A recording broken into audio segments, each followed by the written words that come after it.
Greetings, AcePreps here, back after a short break, and today I'm gonna show you how to roll a t-shirt in a way that's called the Ranger roll. So you start by taking the bottom about 2 inches, which is about 5 centimeters, on both sides. Fold it over. Make sure you have it nice and even, nice and flat, or more or less. Then you take the entire t-shirt, you fold it once, make sure the sleeves are also on top of each other.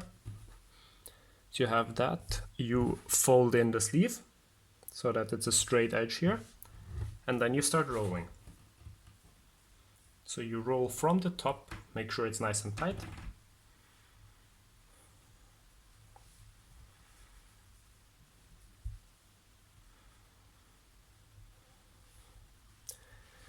And once it's rolled, you take this flap that you created, put it over on the other side, and you're good to go. This is solid, holds up, doesn't unravel if it's dropped or anything. So that's the Ranger roll. Thank you very much for watching.